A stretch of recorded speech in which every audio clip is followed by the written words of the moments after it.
फिर यज्ञ के बाद जो फल, तो बाद में जो इस यज्ञ की फल को स्वीकार करने के लिए वो नीचे आके दशरथ महाराज के हाथ से स्वयं उस फल को लेके वापस आते।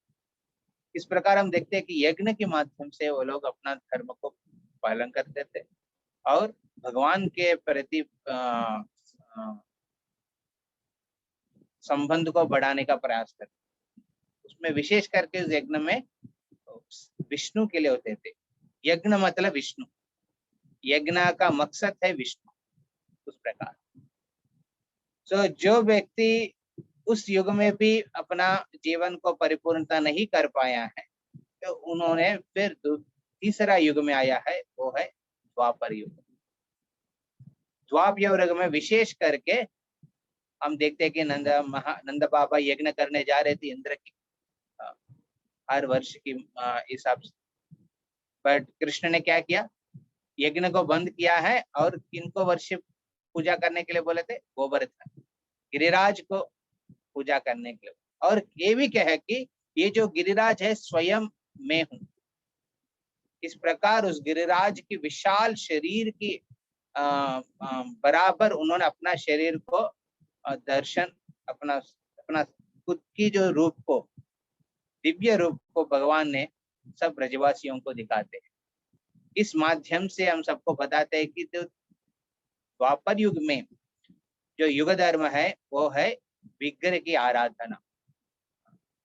और उस विग्रह की आराधना विशेष करके जो राज्य में विशाल रूप में, बड़ा विशाल रूप में मंदिर बनाते थे और उस मंदिर में अलग अलग प्रकार की भगवान की सेवा के माध्यम से उस विग्रह की आराधना करते थे।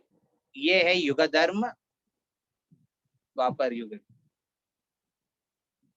और उसमें भी आप देखते हैं कि जो विग्रह के आराधना में विशेष करके भगवान के नाम हर एक विधि में आते हैं।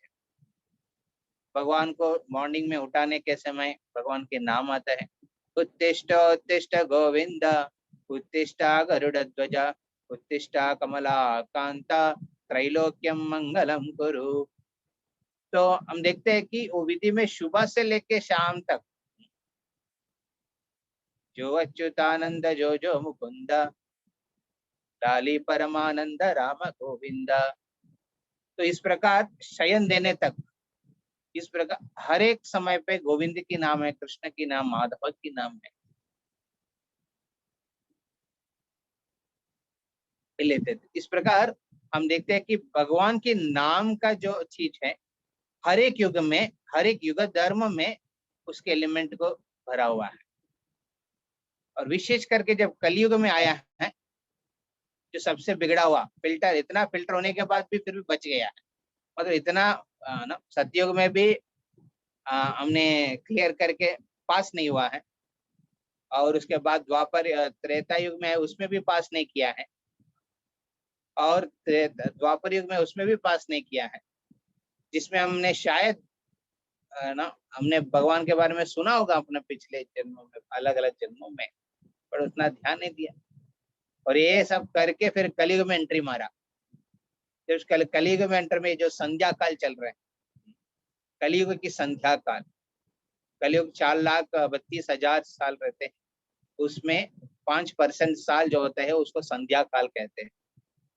पहले संध्या और लास्ट में संध्या, 2 संध्या रहते हैं 10% की। तो पहले संध्या में हम लोग चल रहे हैं, जिसमें सिर्फ 5,000 साल हुआ, सिर्फ और सिर्फ 5,000 साल हुआ। तो इस 5,000 साल में आपको अभी युग धर्म की इंट्रोडक्शन हुआ, वो है सिर्फ हरिनाम। जब आपका तबीयत बहुत ही खराब होता है, इंटेंस होता है, तो आपकी जो मेडिसिन जो देते हैं बहुत इंटेंस होता है।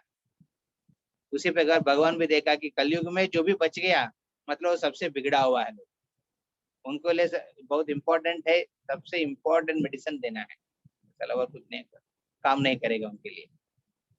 इसलिए सिर्फ और सिर्फ कोई भी विधि को इतना इम्पोर्टेंस नहीं दिया है, ध्यान के लिए इतना इम्पोर्टेंस नहीं दिया है, यज्ञ के लिए इतना इम्पोर्टेंस नहीं, विग्रह की आराधना के हिसाब से इतना इम्पोर्टेंस नहीं दिया जितना हरिनाम के ऊपर दिया है। तो अभी हम लोग थोड़ा कीर्तन करेंगे, फिर हम लोग नमो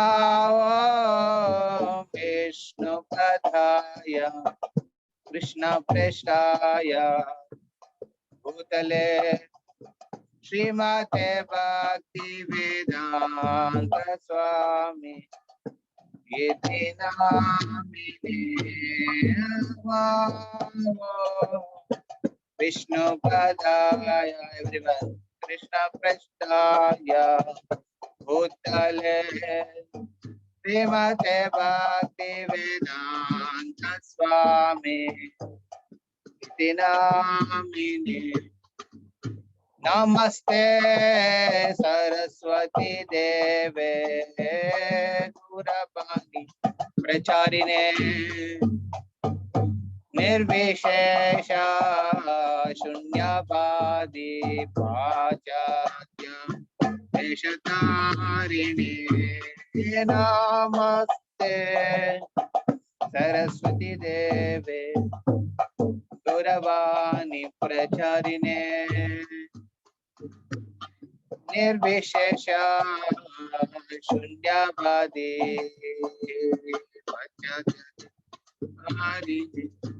जय श्री कृष्ण चैतन्य प्रभु नित्यानंद श्री अद्वैता गदाधर श्रीवासादि गौर भक्तवृंद श्री कृष्ण चैतन्य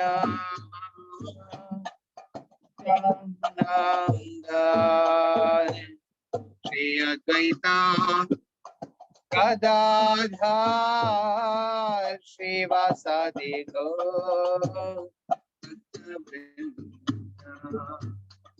हरे कृष्णा कृष्ण कृष्णा हरे हरे हरे राम राम राम हरे हरे एवरीवन हरे कृष्णा कृष्णा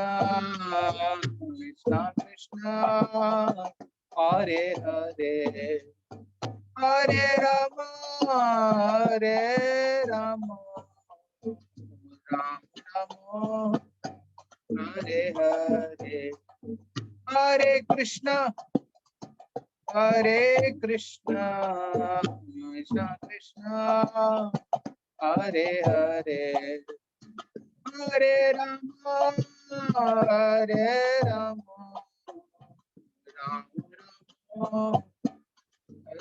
हरे हरे कृष्णा कृष्णा कृष्णा हरे हरे हरे राम राम राम हरे हरे कृष्णा कृष्णा कृष्णा हरे हरे हरे राम राम हरे हरे हरे कृष्णा कृष्णा कृष्णा हरे हरे हरे नाम संकीर्तन हरे राम राम हरे हरे हरे कृष्णा कृष्ण कृष्ण हरे हरे हरे राम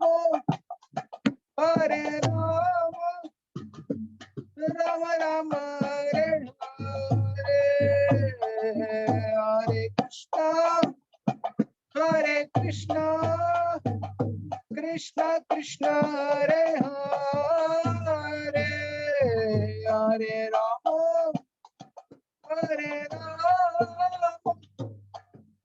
राम हरे हरे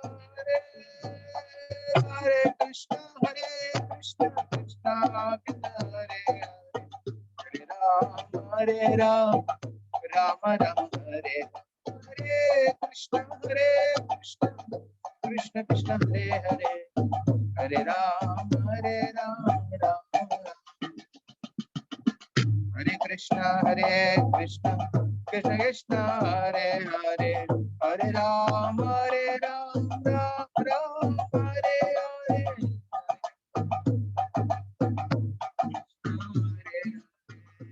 हरे राम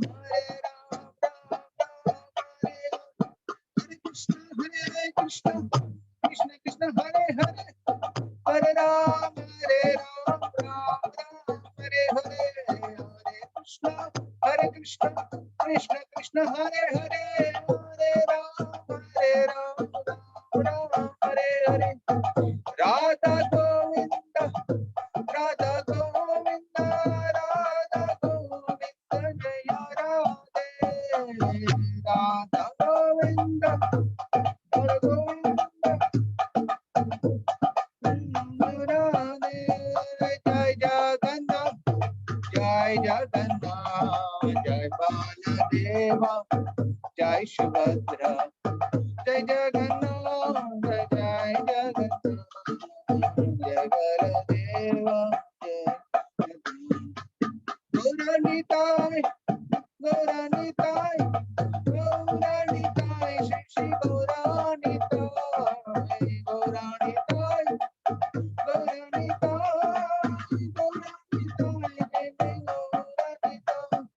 जय प्रभुपाद जय प्रभुपाद जय प्रभुपाद जय श्रील प्रभुपाद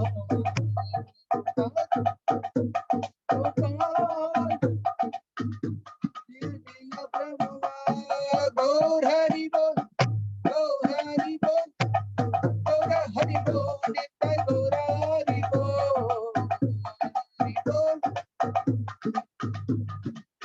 गौर हरि बोल नित्य गौर हरि बोल श्रील हरिनाम संकीर्तन की पतित पावन हरे कृष्ण महामंत्र की विदाई गौर प्रेमानंदे ओम ज्ञानतिमिरन्दस्य ज्ञानाञ्जनशलाकया चक्षुरुन्मिलितं येन तस्मै श्रीगुरवे नमः श्रीचैतन्यमनोभीष्टं स्थापितं येन भूतले स्वयं रूपकदा मह्यं ददाति स्वपदान्तिकं वन्देऽहं श्रीगुरुं श्रीयुतापदकमलं श्रीगुरुन् वैष्णवांस च श्रीरूपं सागरजातं सहगण रघुनाथान्वितं तं सजीवं साद्वैतं सावधूतं परिजनसहितं कृष्ण चैतन्य देवं श्रीराधा कृष्ण पादान् सहगण ललितां श्री विशाखान्वितांश नमो ओं विष्णुपादाय कृष्ण पृष्ठाय भूतले श्रीमते भक्ति वेदांत स्वामी निति नामने नमस्ते सरस्वती देवे गौरवाणी प्रचारिणे निर्विशेष शून्यवादि पाश्चात्य देशतारिणे नमो महावदन्याय कृष्ण प्रेम प्रदायते कृष्णाय कृष्ण चैतन्य नामिने गौरत्वसे नमः हे कृष्ण करुणा सिंधु दीन बंधो जगतपते गोपेश गोपिका कांत राधा कांत नमोस्तुते तप्त कांचन गौरांगी राधे वृंदावनेश्वरी वृषभानुसुते देवी प्रणमामि हरिप्रिय नीलाचल निवासाय नित्याय परमात्मने बलभद्र सुभद्राभ्यां जगन्नाथाय ते नमः वाञ्छाकल्पतरुभ्यश्च कृपा सिन्धुभयेव च पतितानां पावनेभ्यो वैष्णवेभ्यो नमो नमः जय श्री कृष्ण चैतन्य प्रभु नित्यानंद श्री अद्वैत गदाधर श्रीवासादि गौर भक्तवृंद हरे कृष्ण कृष्ण कृष्ण हरे हरे हरे राम राम राम हरे हरे मुखं करोति वाचालं पंगुं लंघयते गिरिं यत्कृपातं वन्दे श्रीगुरुं दीनतारिणं परमानन्दमाधवं श्रीचैतन्यम् ईश्वरम्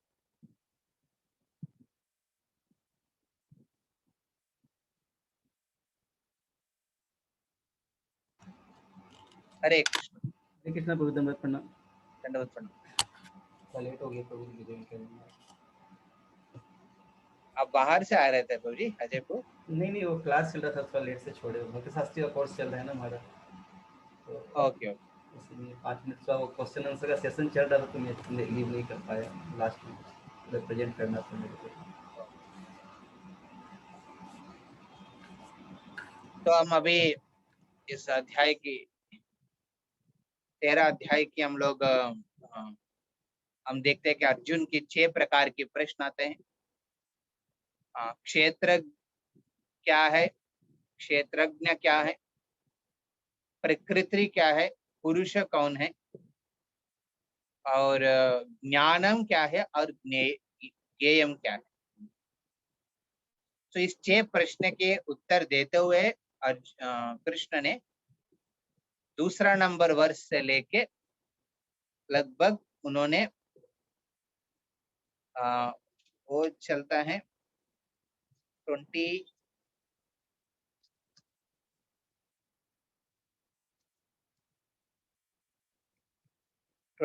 तक,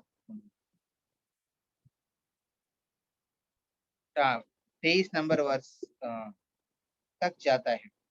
उसके बाद भगवान ने जो भी इस 6 प्रश्न के ज्ञान अपना जीवन में अपनाते हैं, वो किस प्रकार व्यवहार करते हैं, उस प्रकार वो दूसरों चीज को देखते हैं, अनुभव करते हैं, उसके बारे में पूरा 13 अध्याय में कहते हैं। ये 6 प्रश्न बहुत इंपॉर्टेंट प्रश्न है।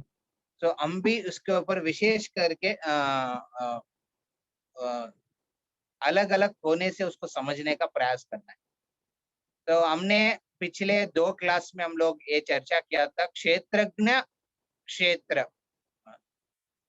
क्षेत्र क्षेत्र मतलब जैसे मान लीजिए पहले आता है पुरुष। तो पुरुष कौन है?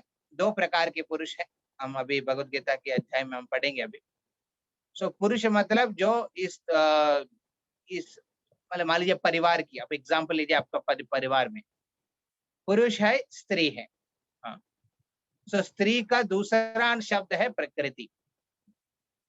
तो पुरुष जो होता है घर का, वो स्वामी होता है जनरली। अभी घर घर का अलग अलग स्टोरी हो सकता है, बट जनरल वैदिक कंसेप्ट से पुरुष होता है जो स्वामी होता है। उस स्वामी की सेवा के लिए पूरा परिवार निमग्न होते हैं। उसी प्रकार पूरा सृष्टि का जो निर्माण किया पुरुष कौन है? भगवान है। वो मेन पुरुष है, जिसको पूरा पूरा प्रकृति है, जो स्त्री है, जो प्रकृति है, उनकी सेवा के लिए अपने जीवन को समर्पण करती है। उसी प्रकार प्रकृति भी भगवान की सेवा में नियुक्त होता है। हर एक चीज प्रकृति का वो पुरुष की सेवा में लगे। तो अभी इस प्रकार की चीज करने के लिए, सेवा करने के लिए और आनंद के भोग करने के लिए, संभोग करने के लिए पुरुष और स्त्री कहाँ पे रहते हैं? घर पे रहते हैं। जैसे घर लेते, बिना घर परिवार कैसे बन? स्त्री का धर्मपत्नी का और एक नाम होता है गृहिणी। गृहिणी मतलब जो घर को बसाती है, जो गृह को बसाती है। कोई बोलेगा मैं घर पे रह रहा हूँ, तो घर पे गृहिणी रहना बहुत इंपॉर्टेंट है, अदरवाइज वो घर नहीं है। तो घर का मतलब गृहिणी। तो गृहिणी स्त्री क्या करती है? परिवार को विस्तार करती है। खुद स्वयं खुद स्वामी का सेवा नहीं करती है, बल्कि अपना बच्चों के माध्यम से भी, अपना रिश्ताओं के माध्यम से भी स्वामी का सेवा करने के लिए हाजिर रहती है।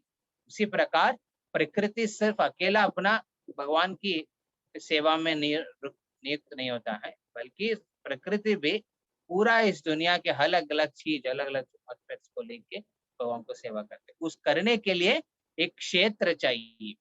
जैसे आप परिवार बसाने के लिए घर लगेगा, उसी प्रकार इस प्रकृति पुरुष को सेवा करने क्षेत्र लगेगा। उस क्षेत्र को, उसको क्षेत्र कहते हैं। और इस क्षेत्र का जानकारी, जैसे मान लीजिए आप एक घर में रह रहे हैं, अभी ये इस घर की रहने की जो ओनर कौन है? पुरुष हो सकता है, या फिर आप रेंटेड रहेंगे तो और कोई हो सकता है ना, ओनर। मान लीजिए आप रेंटेड हाउस में रह रहे हैं, तो रेंटेड हाउस में तो आपका स्वामी भी वो क्षेत्र का क्षेत्रज्ञ नहीं, जो जानकारी रखते हैं पूरा। वो क्षेत्रज्ञ कौन होता है? जो इसलिए प्रभुपाद कहते हैं ये जो शरीर है हम रेंटेड है, ये हमारा रेंटेड हाउस है। अपने कर्म है जो हम रेंट पे किया, कर्म फल जो अभी तक जो भी इस मानव जन्म को लेने के लिए, और रेंट पे करके हम इस शरीर में रह रहे हैं। मान लीजिए आप एक डुप्लेक्स फ्लैट में रह रहे हैं और आप ना उसको सही इस्तेमाल नहीं कर रहे हो, उसका फायदा क्या? फिर ओनर को लगेगा कि मैंने गलती से मेरा डुप्लेक्स फ्लैट एक भिखारी को दे दिया है, ये भिखारी ने सही इस्तेमाल नहीं कर रहे इस चीज को। ये जो ऑपुलेंट पर्सन है, जो बहुत पैसा वाला है, उनको समझते कैसे यूज करना है ये घर को, डुप्लेक्स फ्लैट को। बट ये आदमी तो पूरा भिखारी है, तो सही ढंग से यूज नहीं कर रहे। उनको क्या करेगा, नेक्स्ट मंथ जैसे आएगा उनको नोटिस दे देगा, आप निकल जाइए यहाँ पे, हम आपका रहने का कुछ आप। तो इस प्रकार एक क्षेत्र की क्षेत्रज्ञ दो है, हमने इसके पर विशेष करके चर्चा भी किया था। क्षेत्रज्ञ, पहले क्षेत्रज्ञ कौन है? आत्मा है, जिस शरीर में रह रहे हैं। ये शरीर एक क्षेत्र है। भगवान की सेवा करने के लिए प्रकृति ने हम सबको एक क्षेत्र दिया है, शरीर, मानव शरीर। इस मानव शरीर का ज्ञान जो रखते हैं वो है आत्मा। इसलिए आत्मा साक्षात्कार कहते हैं, क्यों? कि ये शरीर का सही इस्तेमाल करने का जिसको भी ज्ञान पूरा है वो है क्षेत्रज्ञ। बट प्रॉब्लम क्या है कि हम सबका अपना शरीर का पूरा इस्तेमाल करना नहीं आता है, ना उनका ज्ञान है। इसलिए इसमें और एक क्षेत्रज्ञ है जो है परमात्मा, जो हमारे हृदय में स्थित है। वही एक्चुअल ओनर है इस शरीर का, हम नहीं है ओनर, वो ओनर है। और देख रहे हैं कि इन्होंने कर्म फल के अनुसार इस मानव शरीर मिला है, बट मानव शरीर को उन्होंने सही ढंग से यूज नहीं किया। इस प्रकार ये झोपड़ में रहने वाला, उनको डुप्लेक्स फ्लैट देंगे, क्या उसको सही ढंग से उपयोग कर पाएंगे? नहीं कर पाएंगे। इसलिए उनको क्वालिफिकेशन है एक झोपड़ में रहने का, तो उनको वापस एक और एक जो भी लोअर प्राणी की जो शरीर है उसको दे देते भगवान। तो क्षेत्र क्षेत्रज्ञ और पुरुषा प्रकृति। तो आप कह सकते हैं प्रभु जी आप ऐसा क्यों कह रहे हैं, जो प्रभु जी है वही पुरुष है और माता जी वो स्त्री है? एक्चुअली शास्त्र के अनुसार जो भी जीव इस दुनिया में है, जो भी जीव इस दुनिया में है ना, वो सब प्रकृति है। स्वाभाविक आध्यात्मिक स्तर पे नेचुरली हम सब प्रकृति है। हमारा जीवन का लक्ष्य रहते हैं पुरुष की आनंद देने के लिए। वो महापुरुष की आनंद देने में अपना आनंद होता है। हम देखते हैं कि घर पे माँ या फिर पत्नी, वो लोग पति को या फिर पिताजी को सेवा करने में आनंद लेते हैं और उनकी आनंद में वो अपना आनंद लेते हैं। उसी प्रकार प्रकृति की आनंद भी पुरुष की सेवा में है। हाँ। तो भगवान की सेवा में ही पूरा ये प्रकृति में जो भी है हर चीज भगवान की सेवा के लिए बना है। पंचभूत का निर्माण इस दुनिया में सृष्टि हुआ है वो भगवान की सेवा के लिए। हमारा शरीर जो दिया है प्रकृति ने हम सबको, इसको इस्तेमाल भी भगवान की सेवा करने के लिए दिया है। जो बुद्धि दिया है वो भी प्रकृति का एक अंश है ना। हमने 24 प्रकार की प्रकृति के बारे में भी हम भगवद गीता 13 अध्याय में चर्चा किया है ना। पंचभूता, 10 इंद्रिया, मन, बुद्धि और अहंकार, ऐसा 24 प्रकार की एलिमेंट्स है जो प्रकृति का, वो सब भगवान की सेवा के लिए है। हमारा वाक शक्ति है वो भगवान के गुणगान करने के लिए। हम देखने का शक्ति है भगवान की सुंदर रूप और लीला को दर्शन करने के लिए। जो कान है सुनने का, जब वो भगवान के नाम सुनने के लिए। इस प्रकार हर एक प्रकृति की जो दिया हुआ चीज को भगवान की सेवा में अर्पण कर, उसमें ही आनंद है। तो ये वो जो पुरुष है और जो रियल जो मेन क्षेत्रज्ञ है एक ही है। उसके बाद ज्ञानम और ज्ञेयम। ज्ञानम, एक्चुअल ज्ञान किसको कहते हैं? जो ज्ञान हमको भगवान के पास पहुंचाने में मदद करते हैं, उसी को सही असली ज्ञान कहते हैं। जैसे मैं उदाहरण कह रहे थे कि कृष्ण और अर्जुन एक वन में जाते हैं और अग्निदेव आके रिक्वेस्ट करते हैं अर्जुन से, मैं एक्चुअली इस वन को पूरा नष्ट करना चाहता हूँ, क्योंकि इस वन में इतना महत्व महत्व महत्व मूल्य कंदमूल है, जिस खाने से मेरा जो डाइजेशन, मेरे को ऑलरेडी मैं इतना खाया यज्ञ की, इतना यज्ञ की मैंने फल भोग लिया है, फल वो अभी डाइजेस्ट नहीं हो रहे हैं। और क्या करते हैं हम, डाइजेशन प्रॉब्लम होता है तो हम भी टेक मेडिसिन, कोई अनार का गोली ले लेगा, हाँ, तो कोई हजमोला ले लेगा। उसी प्रकार अग्निदेव भी अर्जुन से कहते हैं कि इस वन को मेरा पूरा खाना चाहता हूँ, बट क्या हो रहा है, इस वन की एक एक ऋषि है जो उसको रोक रहे हैं, मेरे को प्रवेश करने के लिए मना कर रहे हैं, आप मेरे को मदद करिए। तो फिर अर्जुन ने मदद करते हैं, और मदद करते हुए उस समय अग्निदेव क्या करते हैं, पूरा उस वन को खा जाते हैं। उस समय माया दानव करके एक राक्षस है जो उस वन में रह रहे थे, वो भागने का प्रयास करते। जैसे भागने का प्रयास करते तुरंत उनको मौका नहीं मिल रहा है, लेकिन अर्जुन ने उसको पकड़ के रखा है। तो तुरंत माया दानव जाके कृष्ण की शरणागति पाते और रिक्वेस्ट करते, प्लीज मेरे को मत दे, मेरे को छोड़ दीजिए। फिर भगवान की शरणागति लिया तो जरूर भगवान तो उनकी रक्षा तो जरूर करेंगे। तो अर्जुन ने उनको छोड़ दिया। उस आनंद में माया दानव ने कहते हैं अर्जुन से कि मैं आपको एक प्रकार के ज्ञान देना चाहता हूँ, जिस ज्ञान से इस दुनिया में बहुत कुछ आप कर सकते हैं। उस ज्ञान का नाम है माया की ज्ञान, जो माया दानव के पास थी।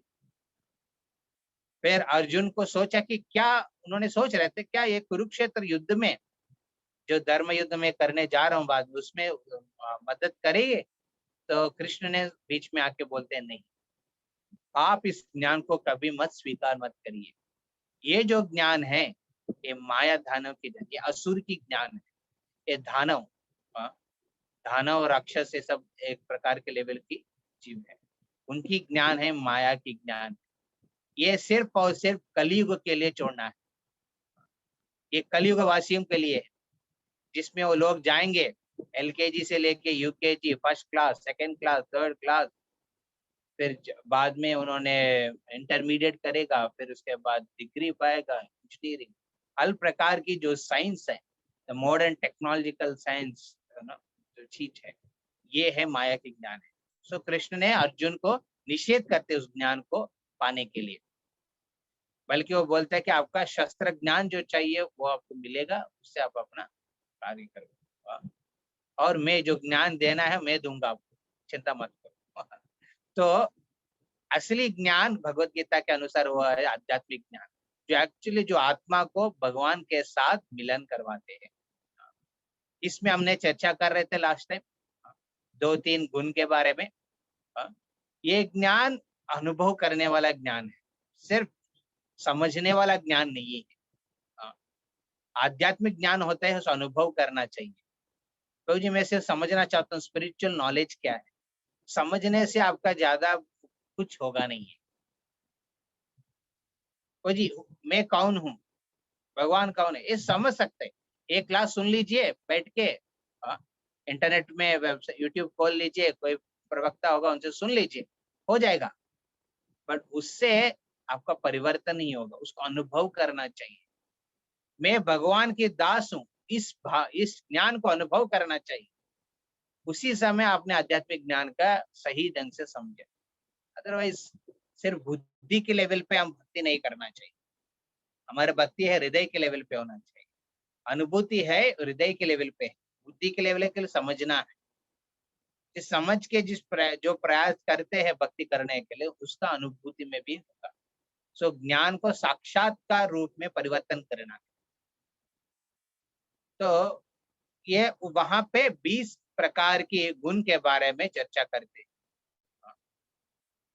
मैंने एक्चुअली अभी रथ यात्रा तक इस भगवत गीता की चर्चा को संपूर्ण करने के लिए मेरे को आदेश मिला है डिवोटीज से, तो हम बहुत स्लोली जा रहे हैं। तो अभी से हम रिक्वेस्ट करेंगे, आज 13 चैप्टर की रिमेनिंग वर्सेस में हम लोग चर्चा करेंगे।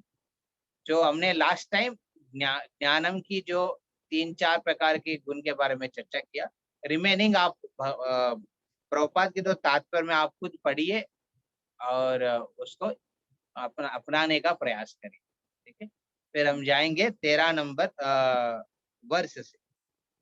13 नंबर वर्ष अजय प्रभु आप शेयर कर सकते हैं। तो अभी भगवान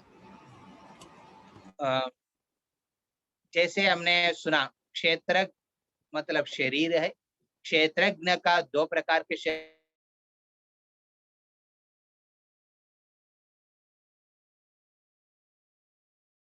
बहुत कम है, वो मालिक है, हम वहां पे रहने वाला रेंटेड आदमी। ये 3, और उसके बाद ज्ञानम के बारे में चर्चा किया है। जो ज्ञान होता है जो भगवान के साथ मिलन। अभी ज्ञेयम 13 नंबर वर्ष से हम सुनेंगे ज्ञेयम। तो भगवान ने ज्ञान के बारे में बताया, अभी ज्ञेयम क्या है, इस ज्ञान का लक्ष्य क्या है, उसको समझने के लिए वर्ष। तो 13 नंबर वर्ष हम पढ़ेंगे। फिर कोई भी माता जी आप अनुवाद के हिंदी में अनुवाद उसका आप पढ़ सकते हैं, ठीक है। ज्ञेयं यत् प्रवक्ष्यामि यज्ञात्वामृतम् अश्नुते अनादिमत्परं ब्रह्म न सत्तन्नाशदुच्यते। अनादि मत ब्रह्म। अच्छा पढ़िए उसका अनुवाद। अब मैं तुम्हें ज्ञेय के विषय में बतलाऊंगा, जिसे जानकर तुम नित्य ब्रह्म का आस्वादन कर सकोगे। यह ब्रह्म या आत्मा जो अनादि है और मेरे अधीन है, इस भौतिक जगत के कार्य कारण से परे स्थित है। हरे कृष्ण।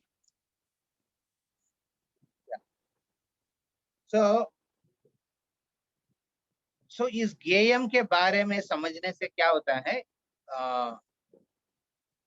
ये जो जीव है, जो ब्रह्म मतलब यहाँ पे जीव जी, संस्कृत का शब्द में बहुत बार अलग अलग प्रकार की विश्लेषण करते हैं। आत्मा का मतलब है शरीर है, एक प्रकार के चैप्टर में।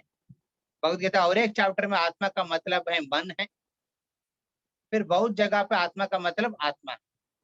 सो आत्मा, इसलिए संस्कृत के शब्द में हम कब कंफ्यूज नहीं होना चाहिए, कौन सी कॉन्टेक्स्ट में उसको इस्तेमाल कर रहे हैं उस समय उसकी समझना चाहिए।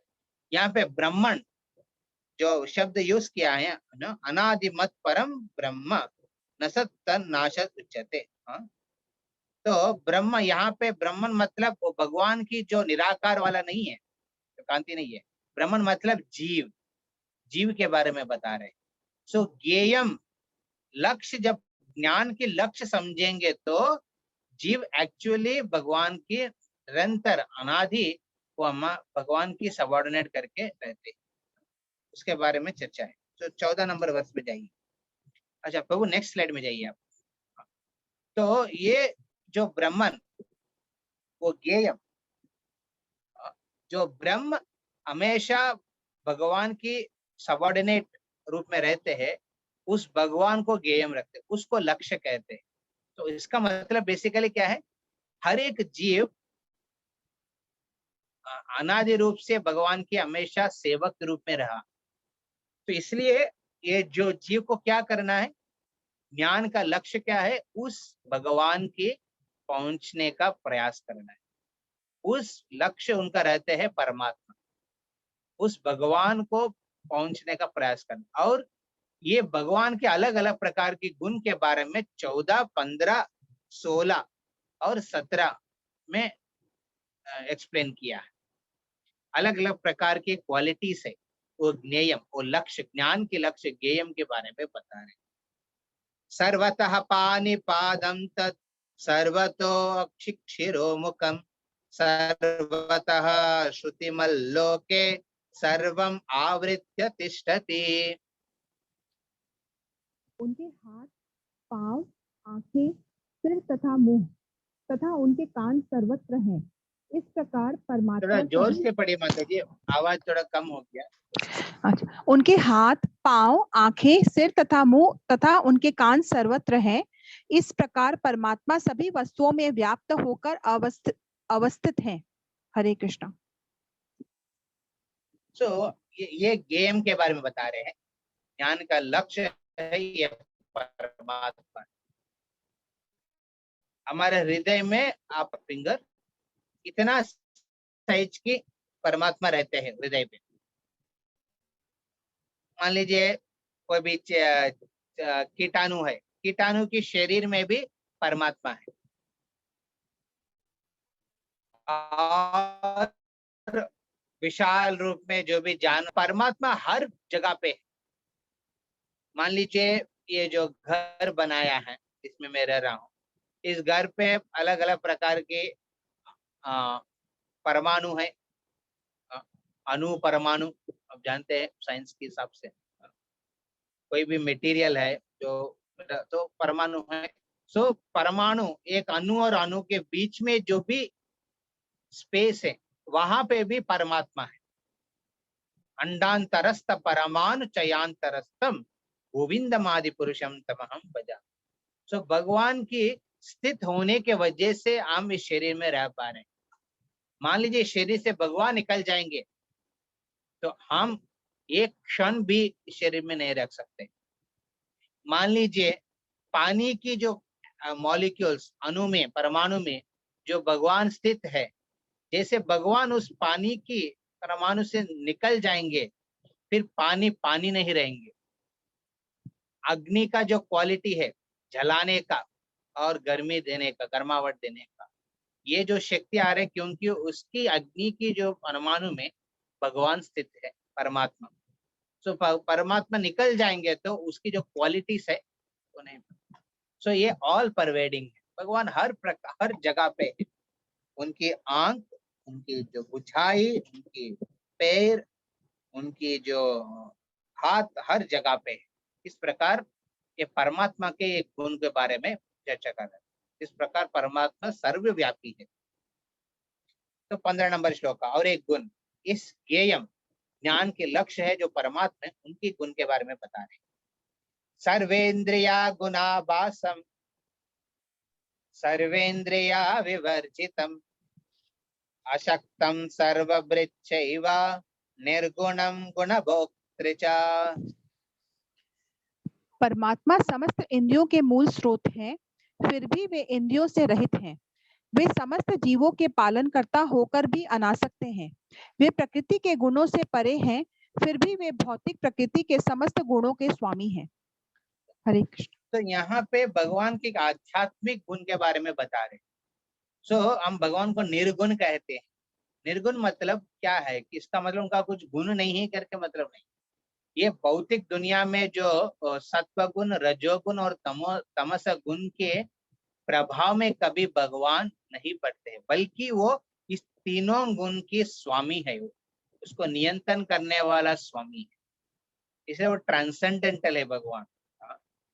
तो हम जिस प्रकार इस भौतिक दुनिया में कष्ट पाते हैं, अपना कर्म की भोग करते हैं, वो दुख और सुख अनुभूति करते हैं, भगवान उस प्रकार कर्म के बंधन में नहीं है।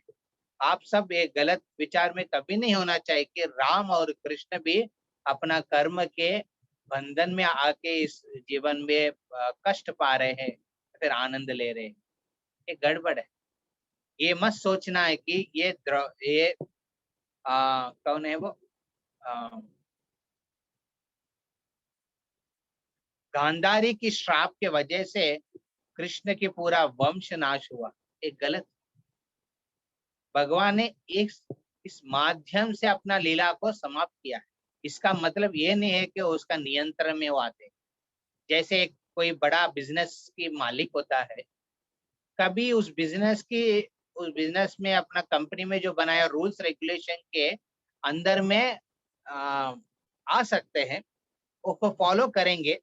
इसका मतलब नहीं कि उसका नियंत्रण में है। उनको जरूरी है तो तोड़ना पड़ेगा, उस रूल रेगुलेशन को तोड़ सकते हैं, वो क्षमता वो रखते हैं। उसी प्रकार भगवान भी जैसे जेलर कभी कभी इंडिपेंडेंस के टाइम पे, इंडिपेंडेंस डे, रिपब्लिक डे के टाइम पे जो भारत के प्रेसिडेंट ये कोई भी जेल में जाके प्रिजनर से मिल सकते हैं। इसका मतलब ये नहीं है कि वो प्रिजनर बन गया है, वो प्रेजेंट ही रहेगा। वो जाके अपना उधर एक किसी को रिलीज करने का एक अपॉर्चुनिटी के लिए जा रहे हैं, इसको एग्जीक्यूट करने के लिए। तो उनको ये प्रिजन की जो रूल्स रेगुलेशंस में वो बंधन नहीं है, अपना स्व इच्छा से आते हैं, स्व इच्छा से वापस जाते हैं। उसी प्रकार भगवान भी इस दुनिया में स्व इच्छा से लीला करने आते हैं और लीला होने के बाद स्व इच्छा से वो वापस इस दुनिया से अप्रकट हो जाता है। इसको कभी हम कर्म के बंधन में कभी नहीं सोचना। इसलिए भगवान की जो गुण है, लीला है, सब कुछ आध्यात्मिक है, इसलिए उनको निर्गुण कहते हैं। हाँ, हाँ, उनका कुछ इंद्रिय नहीं कहते हैं, क्योंकि इंद्रिय मतलब भौतिक लेवल के इंद्रिय नहीं। भगवान अपना आंखों के माध्यम से भी वो दूसरा स्त्री को प्रेग्नेंट कर सकती है। हाँ, जैसे इस दुनिया में प्रेग्नेंट करना है तो स्त्री और पुरुष को फिजिकली एक साथ आना चाहिए, बट भगवान की सृष्टि में हम नहीं देखते कि भगवान ने उस प्रकार है। भगवान अपना चक्षुओं के यशेंद्र सकलेंद्रिय वृत्ति मंति गोविंदमादि पुरुषम सम्मान। भगवान की जो इंद्रिय है, सकल इंद्रिय, हर एक इंद्रिय दूसरे इंद्र की काम करने में क्षमता रखते हैं, उसकी एक शक्ति है। ये भगवान की इंद्रिय है, हमारे इंद्र जैसे नहीं है। हम आंखों से खा नहीं सकते हैं, भगवान के नैवेद्य जब रखते हैं, भगवान आंखों के माध्यम से ही उस भोग को ग्रहण करते हैं। हाँ, उनको खाने का डायरेक्ट हम खा, जिस प्रकार हम खा के पचाना पड़ता है, उस प्रकार भगवान को खाने का ये जरूरी नहीं है, ऐसा रूल रेगुलेशन उनके ऊपर नहीं पड़ता है। ये दूसरा गुण। फिर अभी तीसरा गुण के बारे में चर्चा हो रहा है 16 नंबर वर्ष में। बहिर अंतश्च भूतानां अचरम चरमेव च सूक्ष्मत्वत् तद् अविज्ञेयं दूरस्थं चान्तिके च तत्। परम सत्य जड़ तथा जंगम समस्त जीवों के बाहर तथा भीतर स्थित है। सूक्ष्म होने के कारण ये वे भौतिक इंद्रियों के द्वारा जानने या देखने से परे हैं। यद्यपि वे अत्यंत दूर रहते हैं, किंतु हम सबों के निकट भी हैं। तो बहुत मान लीजिए इस दुनिया में कोई भी कॉन्ट्रडिक्टरी चीज आप देख रहे हैं, उस कॉन्ट्रडिक्शन को रिजॉल्व करने वाला कौन है? कहाँ रिजॉल्व होगा? भगवान के सामने। हर एक चीज इस दुनिया में जो भी कंफ्यूजन है, क्लैरिफिकेशन है, वो सब भगवान के पास जाने से सब कुछ क्लियर होता है। इसलिए हम बहुत बार देखते हैं कि भक्त बहुत कंफ्यूज हो जाता है अपने जीवन में, विशेष करके कोरोना की स्थिति में जो चल रहे भक्त अलग अलग प्रकार की चीज देखते हैं इस दुनिया में, लगता है कि बहुत कॉन्ट्रडिक्टरी है। तो उस समय हमको क्या करना है? अपना भक्ति को बढ़ाना। भगवान के बारे में, भगवान के गुण के बारे में चर्चा करने से उस कॉन्ट्रडिक्शन से हम मुक्ति पा सकते हैं। आपको नरसिंह आरती तो याद होगा, नरसिंह आरती जो आप लोग घर पे कर रहे होता, इतो नरसिंह परतो नरसिंह यतो यतो यामि ततो नरसिंह बहिर नरसिंह हृदये नरसिंह नरसिंह मदिम शरणम प्रपद्ये। तो भगवान है, अंदर है और बाहर भी है, जिधर भी देख रहे भगवान है। इस दुनिया में भी है और परलोक में भी है, और बहुत दूर में भी है और नजदीक में भी है। इस प्रकार भगवान ने हर प्रकार की कॉन्ट्रडिक्शन में स्थित है और उस प्रकार वो उसको सुलझाते। हम देखते हैं कि विशेष करके इस दुनिया में लोग ना अलग अलग प्रकार की जो प्रॉब्लम्स को सॉल्व करने का प्रयास करते हैं। तो मेन रिजॉल्व कहाँ होगा? भगवान के पास। मैथमेटिक्स में हेंस रिजॉल्व, बहुत लोग रिजॉल्व करने का देखते हैं, सॉल्व प्रॉब्लम को सॉल्व करने वाला रिजॉल्व कहाँ होगा? ये जो हृदय सर्वस्व, जो ये भगवान है उनके सामने हो। ये तीसरा गुण, इज ऑल रिकंसाइलिंग। जो भी कॉन्ट्रडिक्शंस दुनिया में होते हैं उसको रिकंसाइल करने वाला एक कौन है? सिर्फ भगवान। इसलिए हम देखते हैं कि एक बार श्रील प्रभुपाद के पास भक्त जाते हैं, कहते हैं प्रभु जी, सॉरी स्वामी जी, एक एक भक्त कह रहे हैं कि कृष्ण और बलराम में अंतर सिर्फ रंग का है। प्रभुपाद बोले सही है। फिर और एक कहते हैं कि बट वो माता जी कह रहे हैं कि कृष्ण और बलराम में सिर्फ रंग का अंतर नहीं है। कृष्ण राधा रानी के साथ लीला करते हैं बट बलराम जी नहीं करते। प्रभुपाद बोले ये भी सही है। फिर वो डिवोटी पूछते हैं प्रभुपाद आप कहते हैं कि ये भी सही है और वो भी सही है, दोनों कैसे एक साथ सही हो सकता है?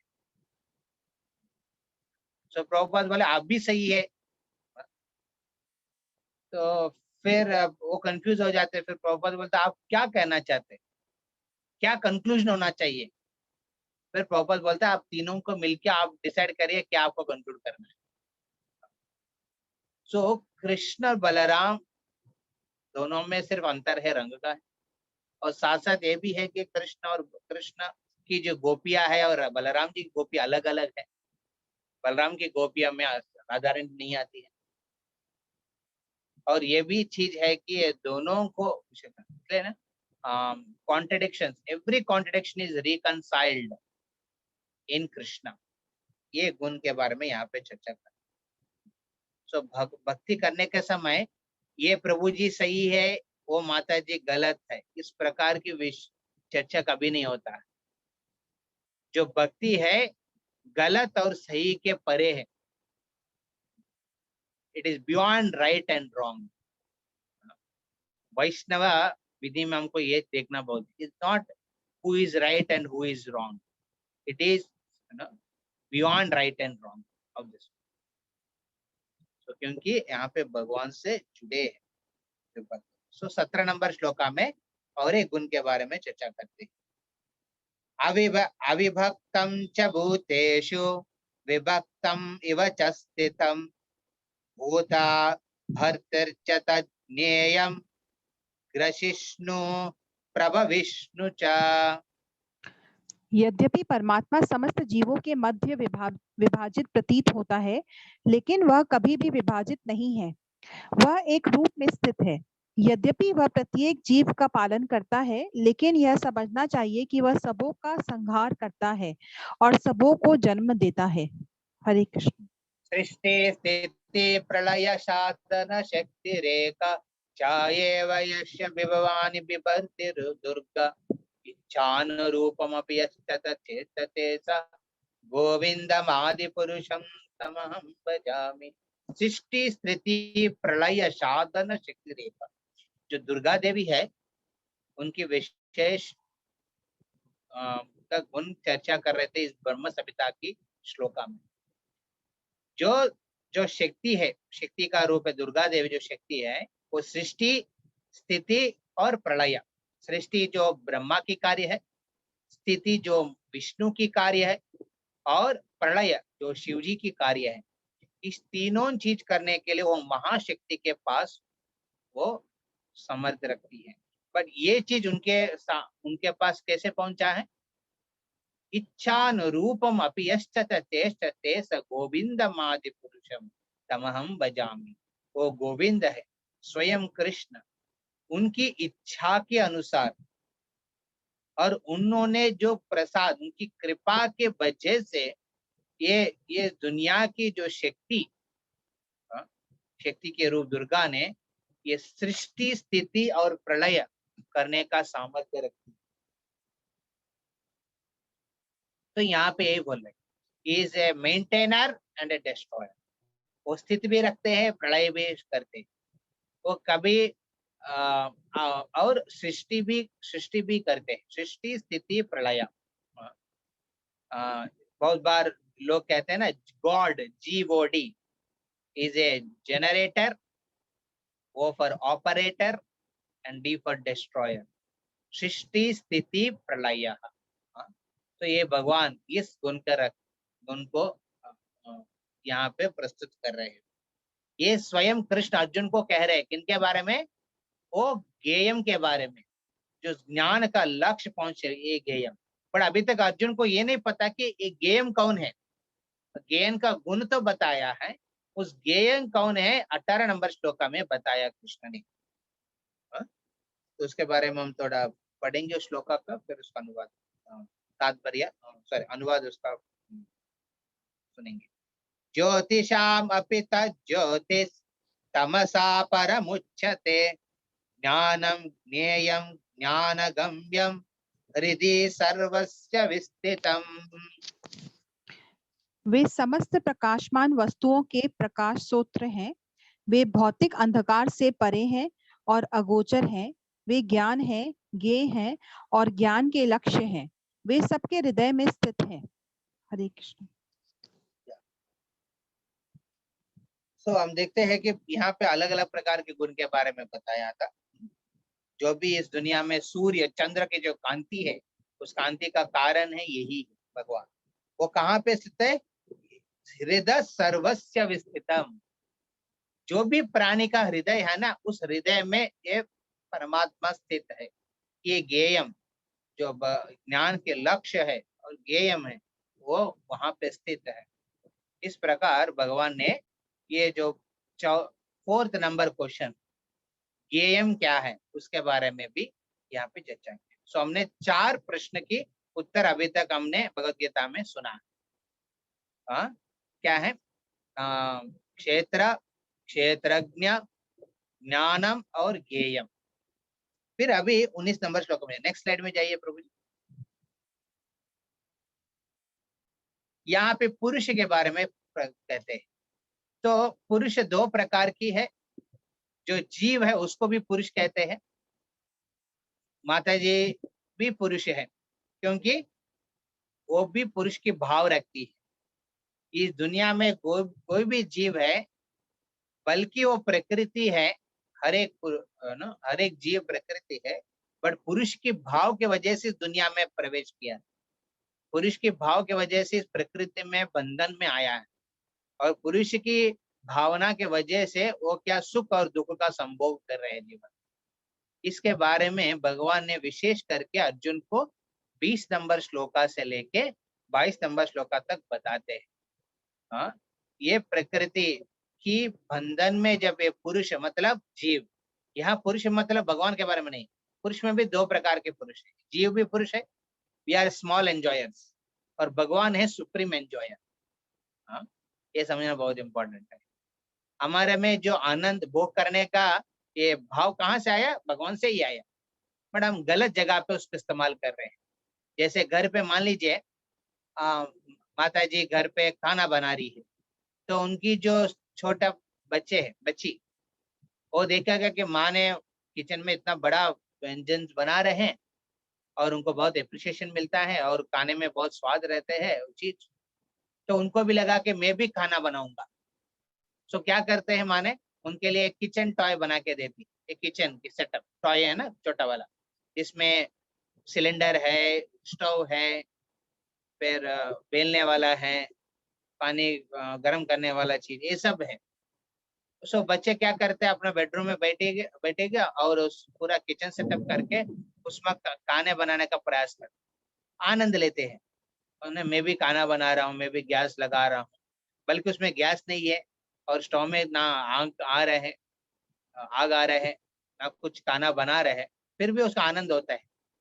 जैसे उनका लंच के टाइम हो जाता है, भूख लग जाता है, तो माँ बोल सकते हैं उनको, तुम जिस जिस जगह पे आपने बनाया अपना टॉय, किचन टॉय के माध्यम से वो खा लो। क्या कहेगा? वहां पे कुछ है ही नहीं।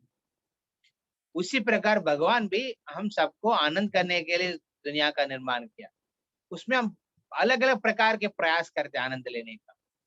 स्वामी भाव रखते, पुरुष के भाव रख के पूरा जीवन हम कष्ट करते। जैसे वो बच्चे पूरा कष्ट करते सुबह से लेकर दोपहर तक खाना बनाने के लिए और टॉय किचन के ऊपर। क्या उनको कुछ बने के पदार्थ मिलेगा? नहीं मिल सकता है। और वापस जब माँ के पास जाएगी और माँ ने उनको खिलाएगी, उस प्रकार ही उनकी आनंद हो सकता है। उसी प्रकार जीव भी, हम सब भी भगवान के पास जाके, जो महापुरुष है, तो जो मेन सुप्रीम एंजॉयर के पास जाके शरणागति प्राप्त नहीं करेंगे, उस समय तक हम प्रकृति के बंधन में रहेंगे। इसके बारे में 20, 21, 22 श्लोक में बताया।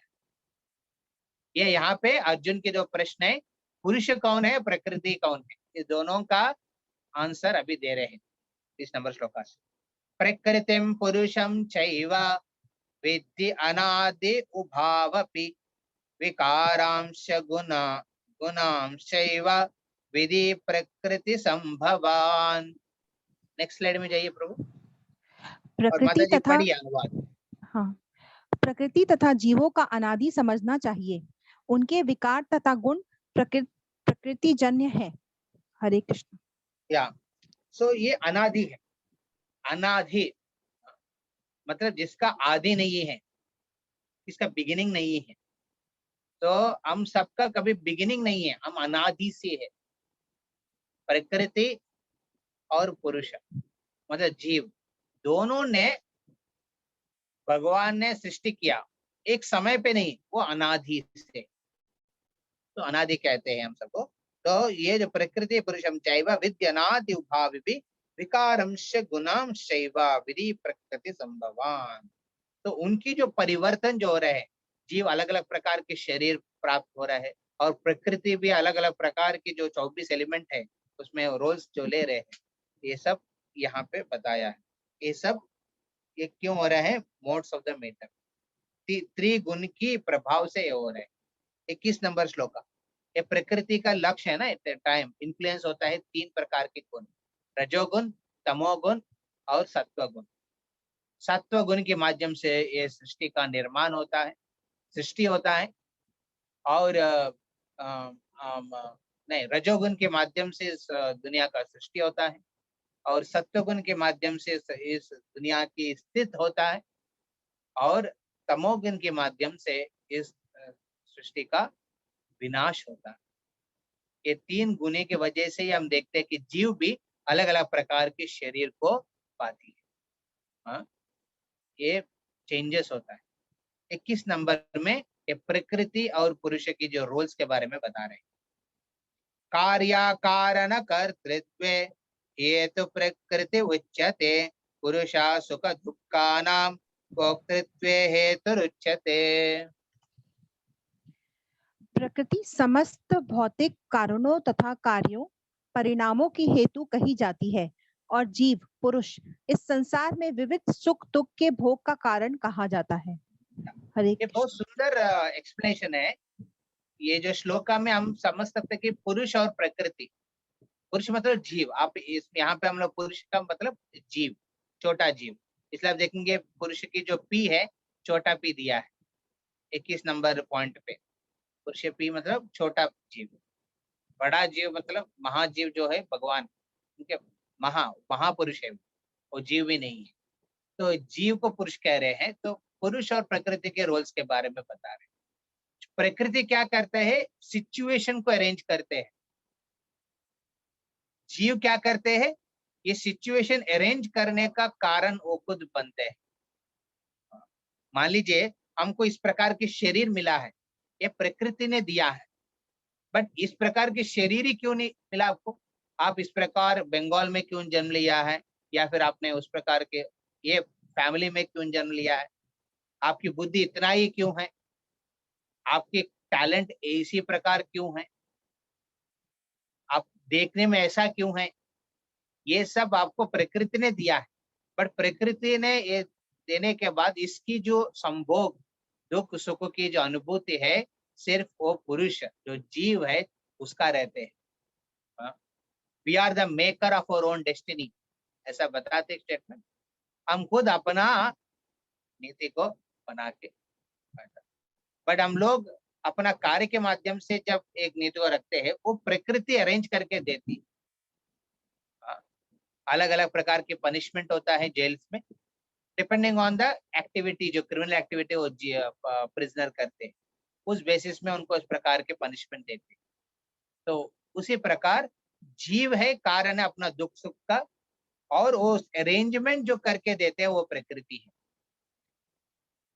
हम शायद आप समझ मतलब एक थोड़ा बहुत थ्योरेटिकल चीज चल रहा है यहाँ पे, बहुत कुछ हम प्रयास करेंगे इसको, धीरे धीरे हम पढ़ेंगे अनुवाद और तात्पर्य सही ढंग से, फिर हम और अच्छा जानकारी हो सकते हैं। हम विशेष करके रिक्वेस्ट करते हैं भक्तों से, आप लोग इसकी जो अनुवाद है, तात्पर्य है, उसका जरूर पढ़ना, बहुत प्रैक्टिकल एक्सप्लेन कर। और 22 नंबर श्लोका भी जाएंगे। पुरुषा प्रकृतिस्थो हि भुंक्ते प्रकृति जान गुणान कारणम गुण संगस्य षडश योनि जन्मशु। इस प्रकार जीव प्रकृति के तीनों गुणों का भोग करता हुआ प्रकृति में ही जीवन बिताता है। यह उस प्रकृति के साथ उसकी संगति के कारण है। इस तरह उसे उत्तम तथा अधम योनियां मिलती रहती हैं। हरे कृष्ण। तो आप कहते हैं 84 लाख स्पीसीज है, 8 मिलियन स्पीसीज इस दुनिया में, इस प्रकृति की सृष्टि में है।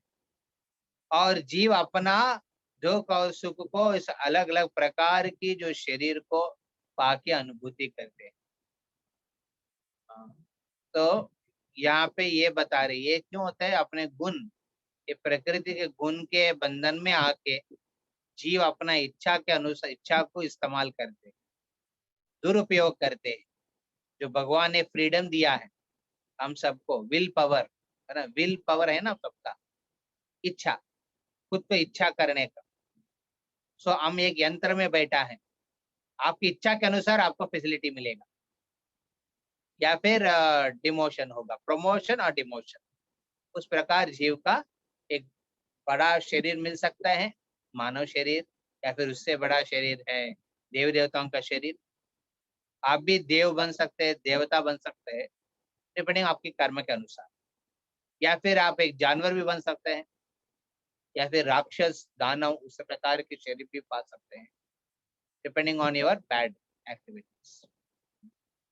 शद अशद योनि जन्मशु। इस प्रकार यहाँ पे ये कह रहे हैं, ये पुरुष के बारे में, जिस प्रकार प्रकृति के बंधन में वो रहते हैं। जो पुरुष भगवान की सेवा को तिरस्कार करके इस भौतिक दुनिया के बंधन में जब आते हैं, उनके बाद उनको क्या क्या होता है यहाँ पे चर्चा किया है। अभी 23 नंबर श्लोक का नेक्स्ट स्लाइड में जाइए प्रभु। तो हम देखते हैं कि यहाँ पे भगवान ने दूसरा प्रकार के पुरुष के बारे में बता रहे हैं। अभी तक जीव के बारे में बताया, अभी जो परमात्मा, जो सुपर सोल भगवान है, उसके बारे में बता रहे हैं। जिस प्रकार ये भगवान ये ऑर्डिनरी नहीं है, ये साधारण पुरुष नहीं है। जिनका जिनका जिनके बारे में ज्ञान होगा, ये ज्ञात्वा है ना, उनकी जो ज्ञान रखते हैं, कभी इस दुनिया में वापस नहीं आएगा, उनका मुक्ति होगा। उस प्रकार के पुरुष के बारे में बताते हैं, और इस पुरुष को पाने का विधि के बारे में बताते हैं। और उस विधि में सबसे बड़ा विधि क्या है। इस प्रकार कृष्ण ने अर्जुन की 6th क्वेश्चन, 5th और 6th पुरुष प्रकृति का कंक्लूसिव आंसर्स यहाँ पे देते हैं। 23 नंबर लेके 26 नंबर तक। 23 नंबर श्लोक। उपद्रष्टानुमंता च भर्ता भोक्ता महेश्वरः परमात्मेति चापि उक्तो देहेस्मिन् पुरुषः परः। तो भी इस शरीर में एक अन्य दिव्य भोक्ता है, जो ईश्वर है, परम स्वामी है और साक्षी तथा अनुमति देने वाले के रूप में विद्यमान है, और जो परमात्मा कहलाता है। हरे कृष्ण। ये ईश्वर है, स्वामी है, जो अनुमति देते हैं, सैंक्शन करते हैं, और दर्श देखते हैं आप क्या कर रहे हैं, क्या नहीं कर रहे, और अनुमति देते हैं। मान लीजिए आपका इच्छा हुआ है, आपके बगल में जो ग्लास में पानी पीने के लिए, फिर बॉटल में पानी, जीव सिर्फ इतना ही कर सकते, इच्छा कर सकते हैं, उससे ज्यादा कुछ नहीं कर सकते हम सब। जब जीव इच्छा करते हैं, बगल में जो परमात्मा है वो देखते हैं आपकी कर्म के अनुसार इस इच्छा को पूर्ण करने का आपके पास है क्या। बोलेगा हाँ, इनके पास ये पॉसिबिलिटी है। तो क्या करेगा, परमात्मा ने प्रकृति को डायरेक्ट करेगा। मया दक्षेण प्रकृति सूयते सचराचर। भगवान के आदेश के अनुसार प्रकृति काम करती है। सो प्रकृति क्या करेगा, प्रकृति एक ही पार्ट है ना, शरीर भी प्रकृति ने दिया है। इस शरीर में पंच महाभूत है, 24 एलिमेंट शरीर में भी है। सो प्रकृति ने इस शरीर को नियंत्रण करके बताते हैं, हाथ को बताते हैं, अब हाथ जाएगा, बॉटल को पकड़ेगा, फिर बॉटल को लेके आएगा सामने, फिर बॉटल को खोलेगा दूसरा हाथ, फिर वो पानी जो प्रकृति का है और इस शरीर का प्यास, जीव ने इच्छा किया ना, उनको लग रहा है कि शरीर को पानी देना है, तो तुरंत वो पानी अंदर देंगे। तो यही है यहाँ पे बता रहे, जो पुरुष हैं वही देखते हैं, वही परमिट करते हैं ये सब चीज, बट वो पहले क्या इच्छा देखिएगा, आपकी इच्छा है क्या, और इच्छा के बाद आपके पास उस प्रकार की कर्म डेस्टिनी है क्या आपको पीने के लिए। तो कोई भी नहीं कह सकता कि अरे भगवान अंदर से बोला इसलिए मैंने एक बुरा कर्म किया है, बुरा कार्य किया है, नहीं है। आपकी इच्छा, आपका स्वभाव, आपका खुद की इच्छा के वजह से ही सब चीज होता है। आप दुख और सुख का संभोग करते हैं, बट सिर्फ जीव इतना ही कर इच्छा कर सकते। इसलिए भक्त का संग में आपका इच्छा का परिवर्तन करना है। इच्छा का परिवर्तन करना, हम भगवान की सेवा करने की इच्छा रखना चाहिए, तो नेचुरली क्या करेगा परमात्मा, उस प्रकार के आयोजन करेगा आपके लिए, भक्तों का संग लेके आएगा जिसमें आप भक्ति कर सकते हैं। 24 नंबर श्लोक। इस प्रकार की ज्ञान रखने से क्या होगा इसके बारे में बता रहे। य एवं वेत्ति पुरुषं प्रकृतिं च गुणैः सह सर्वथा वर्तमानोऽपि न सा भूयोऽपि जायते। जो व्यक्ति प्रकृति, जीव तथा प्रकृति के गुणों की अंतःक्रिया से संबंधित इस विचारधारा को समझ लेता है, उसे मुक्ति की प्राप्ति सुनिश्चित है। उसकी वर्तमान स्थिति चाहे जैसी हो, यहाँ पर उसका पुनर्जन्म नहीं होगा। तो इस ज्ञान का सही ढंग से समझेंगे तो क्या होगा, नेचुरली सब जीव क्या करेगा, उस पुरुष महापुरुष उस क्षेत्र की ज्ञान जो रखते हैं सबसे बड़ा, उस गेयम के बारे में लक्ष्य को पाने का समझ में अपना जीवन को समर्पण करेगा, यही यहाँ पे बता रहे हैं। सो इस विधि को, इस प्रकार के भगवान को पाने का विधि को नेक्स्ट श्लोक में हम देखते हैं। ध्यानेनात्मानि पश्यन्ति केचित् आत्मानमात्मना अन्ये सांख्येन योगेन कर्म योगेन चापरे। कुछ लोग परमात्मा को ध्यान के द्वारा अपने भीतर देखते हैं, तो दूसरे लोग ज्ञान के अनुशीलन द्वारा, और कुछ ऐसे हैं जो निष्काम कर्मयोग द्वारा देखते हैं। हरे कृष्ण। तो यहाँ पे 3 प्रकार की विधि के माध्यम से इस परमात्मा को, इस ज्ञान के इस लक्ष्य को, इस ज्ञेयम को, इस क्षेत्रज्ञ को, या फिर इस पुरुष महापुरुष को पाने का विधि के बारे में बता रहे हैं। 3 प्रकार की विधि, ध्यान योगा, ज्ञान योगा और कर्म योगा। तो भगवान ने बताया कि इस प्रकार जीव क्या करता है, इस योगा के, योगा मतलब क्या है, भगवान के साथ जुड़ना है। तो जुड़ने का ये 3 प्रकार की विधि के बारे में बताते हैं, और कृष्णा भी अपना पर्सनल व्यू देते हैं अर्जुन को कि ठीक है ये 3 ज्ञान है, बट उससे सबसे बड़ा बेस्ट पॉसिबल और इजी वे क्या है बता रहे हैं 26 वर्ष। तो उसमें हम पढ़ेंगे, अन्यत्व एवं अज्ञान अजानन्ता श्रुतवानेभ्य उपासते तेपि चैतर्यन्ति एव मृत्युम श्रुति परायणः। ऐसे भी लोग हैं जो यद्यपि आध्यात्मिक ज्ञान से अवगत नहीं होते, पर अन्यों से परम पुरुष के विषय में सुनकर उनकी पूजा करने लगते हैं। ये लोग भी प्रामाणिक पुरुषों से श्रवण करने की मनोवृत्ति होने के कारण जन्म तथा मृत्यु के पथ को पार कर जाते हैं। तो इसमें सुंदर प्रभुपाद ने इतना सुंदर उसके तात्पर्य देते हैं, श्री चैतन्य महाप्रभु के बारे में बताते हैं किस प्रकार इसमें जो उनकी इतना अभी तक इतना हम लोग डिस्कस किया ज्ञान के बारे में, इतना एनालिसिस किया है, इतना 3 क्लासेस में, प्रकृति का 24 एलिमेंट, ये है वो है वो है, इतना ज्ञान शायद नहीं है इस भक्तों के लिए। बस सिर्फ भाई श्रवण के माध्यम से वो भगवान के बारे में सुनता है और पूजा चालू कर देते हैं। भगवान के बारे में सुना कि हरे कृष्ण के जप करना है, वो जप चालू किया, वो विधि भगवान यहाँ पे रिकमेंड कर रहे हैं। सबसे वेरी इंपॉर्टेंट प्रोसेस ये है भक्ति योगा। इम्पोर्टेंट क्यों है? ये इजी है। इम्पोर्टेंट क्यों है? यहाँ पे भगवान को सही ढंग से समझ सकते हैं। इम्पोर्टेंट क्यों है? यहाँ पे एंडीवर के साथ भगवान की कृपा भी चाहिए। ध्यान योगा, ज्ञान योगा, कर्म योगा में आपकी एंडीवर के ऊपर ही डिपेंड होता है। उसमें भगवान की हेल्प लेने की इच्छा किसी का नहीं रहती। उसमें ध्यान के माध्यम से वो सिद्धि को प्राप्त करने का प्रयास करते हैं। ज्ञान के माध्यम से अलग अलग प्रकार के ज्ञान का इच्छा रखते हैं। बट भक्ति में क्या है? सिर्फ सेवा की भावना है। बिकॉज सेवा की भावना है, भगवान क्या करेगा? भाव है तो भगवान उनको कृपा के माध्यम से उनको उठाते हैं ऊपर, हाँ, भौतिक धाम तक उठाते हैं। तो नेक्स्ट स्लाइड में जाइए प्रभु। तो अभी तक भगवान ने ये 6 प्रश्न के आंसर देते हैं। उसके बाद भगवान 27th वर्ष से लेके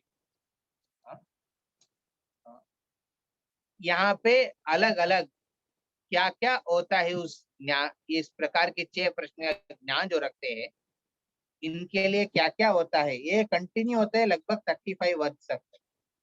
तो अभी 27th वर्ष, तो ये 8 श्लोका है। अभी टाइम हो रहा है हमारा 6 चीज। इस श्लोका का अनुवाद मैं श्लोका पढ़ूंगा, तुरंत माता जी अनुवाद पढ़िए बस। हाँ। इसके ऊपर हम चर्चा ज्यादा नहीं करेंगे। हाँ। तो ये चर्चा नहीं करेंगे, सिर्फ अनुवाद पढ़ के फिर हम क्लास को समाप्त। ठीक है। सो 27 यहाँ 27 लेके 35 तक ये सब भगवान बता रहे हैं कि एक ज्ञान जो रखते हैं उस दुनिया को कैसे देखते हैं। इस प्रकार के ज्ञान जो रखते हैं वो दुनिया को किस प्रकार देखते हैं, इस श्लोका में बता रहे हैं। यावत् संजायते किंचित सत्वं स्थावर जंगमम क्षेत्रा क्षेत्रज्ञ संयोगात् तद्विधि भरतर्षभ। हे भरतवंशियों में श्रेष्ठ, यह जान लो कि चर तथा अचर जो भी तुम्हें अस्तित्व में दिख रहा है वह कर्म क्षेत्र तथा क्षेत्र के ज्ञाता का संयोग मात्र है। हरे कृष्ण। तो वो स्पिरिट और मैटर, ये प्रकृति और पुरुष के अंतर को समझ सकते हैं। समम सर्वेषु भूतेषु तिष्ठतं तिष्ठान्तं परमेश्वरं विनश्यस्तु अविनश्यन्तं यः पश्यति स पश्यति। जो परमात्मा को समस्त शरीरों में आत्मा के साथ देखता है और जो यह समझता है कि इस नश्वर शरीर के भीतर न तो आत्मा न ही परमात्मा कभी भी विनष्ट होता है, वही वास्तव में देखता है। हरे कृष्ण। तो शरीर जब मर जाते हैं, आत्मा दूसरा शरीर को प्राप्त करते हैं, वो मरता नहीं। जातस्वद्रो मृत्यु। तो 29 श्लोका। समं पश्य हि सर्वत्र समवस्थितम् ईश्वरं न इनस्ति आत्मानात्मानं ततो याति परां गतिम्। जो व्यक्ति परमात्मा को सर्वत्र तथा प्रत्येक जीव में समान रूप से वर्तमान देखता है, वह अपने मन के द्वारा अपने आप को भ्रष्ट नहीं करता। इस प्रकार वह दिव्य गंतव्य को प्राप्त करता है। हरे कृष्ण। यहाँ पे फोटो में देखिए, वो जो साधु क्या कर रहे हैं, वो हाथी में भी बगल में शूद्र है और कुत्ता में, फिर गाय में और ब्राह्मण में, सब में जो आत्मा को एक ही रूप में वो देख रहे हैं। एक ही रूप नहीं, एक ही प्रकार देख रहे हैं। वो सब आत्मा है। शरीर अलग अलग है अपना कर्म की वजह से, पर वो सब आत्मा एक प्रकार के गुण रखते हैं। सब एक नहीं आत्मा, पर एक प्रकार के गुण रखते हैं। 30 नंबर श्लोक का। तो नेक्स्ट स्लाइड में जाइए, और नेक्स्ट स्लाइड, उसका नेक्स्ट स्लाइड।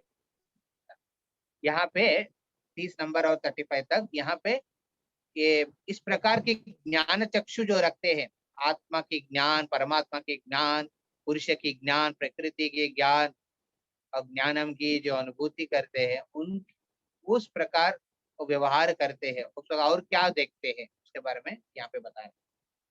अभी कौन सा श्लोक है हम पढ़ रहे हैं?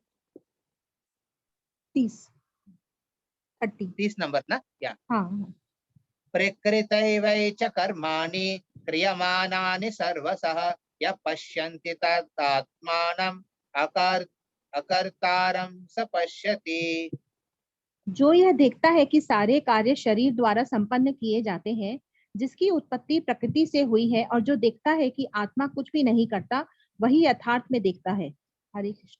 मैंने एग्जांपल दिया ना, पानी पीने की इच्छा, तो पानी पीने की इच्छा ही कर सकते हैं, बट ये पूरा कार्य क्या करे, प्रकृति कर रहे हैं। किनके आदेश के अनुसार? परमात्मा के आदेश के अनुसार। तो सिर्फ जीव क्या करते हैं, तो देखते हैं ये पैशन क्या हो रहा है मेरे साथ, और आप इच्छा को बदल सकते हैं। जैसे इच्छा को बदलेंगे उस प्रकार के अरेंजमेंट होता है, और इच्छा बदलते तो इच्छा के हिसाब से भी आपको प्रकृति शरीर के साथ आपको मदद करना पड़ेगा। The only thing the living entity does is desire, nothing else. यहाँ पे बता रहे 31st verse। यदा भूत पृथक भूभावम् एकस्ततम् अनुपश्यति तथा एव च विस्तारम् ब्रह्म संपद्यते तथा। जब विवेकवान व्यक्ति विभिन्न भौतिक शरीरों के कारण विभिन्न स्वरूपों को देखना बंद कर देता है और यह देखता है कि किस प्रकार से जीव सर्वत्र फैले हुए हैं, तो वह ब्रह्म बोध को प्राप्त होता है। हरे कृष्ण। तो जीव हर जगह पे फैला है। सर्व स्थितो जगत जीव, जीव है सर्व जगह पे स्थित रह सकते हैं। और जो परमात्मा है सब जगह पे सर्वव्यापी, वो अलग है। जीव अलग जगह रहना मतलब हम स्वर्ग में भी रह सकते, स्वर्ग में भी जीव है, नरक में भी जीव है, इस भूमंडल में भी जीव है, हर जगह पे भी जीव स्थित। हाँ, इस प्रकार की ज्ञान, तो इस प्रकार वो ज्ञानी देखते हैं। वो कभी को कभी दुख नहीं पहुंचाएगा। लाइक एनवायरमेंटल, नेचुरली हम दुनिया को भी साफ रखेंगे। हृदय में मान लीजिए साफ नहीं है, जितना भी आप साफ रखेंगे, बुद्धि में तो गड़बड़ होता है। इसमें लोग क्या करते हैं, नाश करते हैं, पेड़ पौधों को नाश करते हैं, जानवर को मारते हैं। वो नहीं देख पा रहे हैं वहां पे जीव, वहां पे प्राणी है, प्राण है वहां। वो जीव है, अपना कर्म बंधन में स्थित है, वो उसको मैं कैसे उस प्रकार के कष्ट पहुंचा सकता हूँ। ठीक है, ये ज्ञान रखते हैं। 32 अनादित्वा निर्गुणत्वात् परमात्मामयम् अव्यय शरीरस्थोऽपि कौन्तेय न करोति न लिप्यते।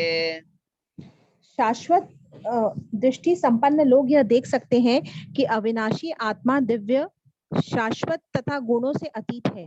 हे अर्जुन, भौतिक शरीर के साथ संपर्क होते हुए भी आत्मा न तो कुछ करता है और न लिप्त होता है।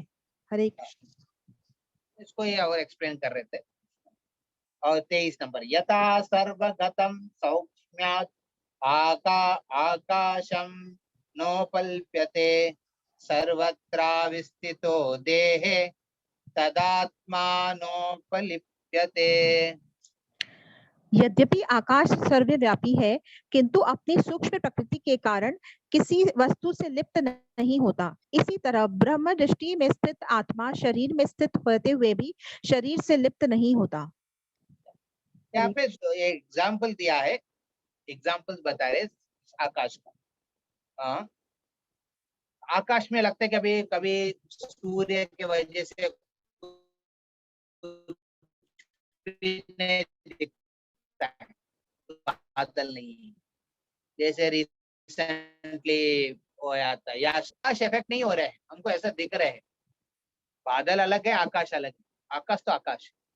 उसी प्रकार इस दुनिया में जो जीव है, लगता है कि अलग अलग कर्म बंधन में है, बट जीव तो उससे कनेक्शन नहीं है।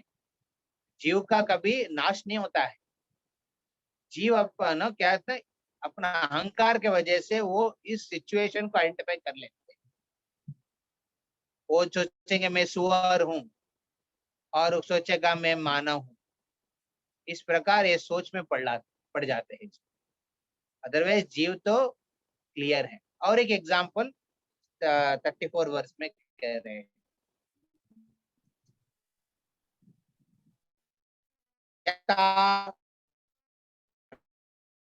शस्ति एकः कृष्णं एवं रविः